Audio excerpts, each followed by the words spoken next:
ఎంతసేపు దేవి తమన్ అనిరుద్ధేనా? అప్పుడప్పుడు చెవులకు కొత్తగా ఏదో ఒక రాగం వినిపించాలి కదా. ఇదే జరుగుతుంది టాలీవుడ్లో ఇప్పుడు. ఈ మధ్య కాలంలో మరీ ముఖ్యంగా గత 2-3 వారాల్లోనే కొందరు కొత్త మ్యూజిక్ డైరెక్టర్స్ తమ సరాగాలతో అందరినీ మాయ చేశారు. మేం కూడా రేస్లో ఉన్నామంటూ గుర్తు చేస్తున్నారు. మ్యూజిక్ కొన్నిసార్లు సినిమాలను నిలబెడుతుంది. ప్రతిసారి ఆ మ్యూజిక్ చేసేవాళ్ళు స్టార్సే కానక్కర్లేదు.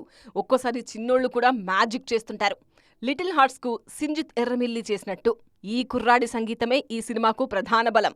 ముఖ్యంగా కాత్యాయిని సాంగ్ అయితే సూపర్ అంతే. మహేష్ బాబు కూడా సింజిత్ను కంగ్రాచులేట్ చేశారు. హరిగౌర ఈయన ట్యూన్స్ కూడా టాలీవుడ్లో బాగా వినిపిస్తున్నాయి ఇప్పుడు. హనుమాన్కు అనుదీప్ కేవితో కలిసి మ్యూజిక్ ఇచ్చారు హరి. కానీ మిరాయ్కు మ్యూజిక్ డైరెక్టర్ ఈయనే. ఇందులో రికార్డింగ్ మామూలుగా లేదు. ఈయన వర్కింగ్ స్టైల్ నచ్చి పీపుల్ మీడియా ఫ్యాక్టరీ ఏకంగా 4 సినిమాల అగ్రిమెంట్ రాయించుకుంది. చేతన్ భరద్వాజ్ పేరు కూడా తెలుగులో బాగా మారుమోగిపోతోంది ఇప్పుడు.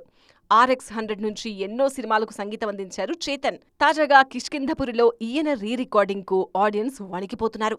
కేవలం 2 వారాల గ్యాప్లోనే 3 టాలెంటెడ్ మ్యూజిక్ డైరెక్టర్స్ తమ వర్క్ తో అందరినీ మెస్మరైజ్ చేశారు.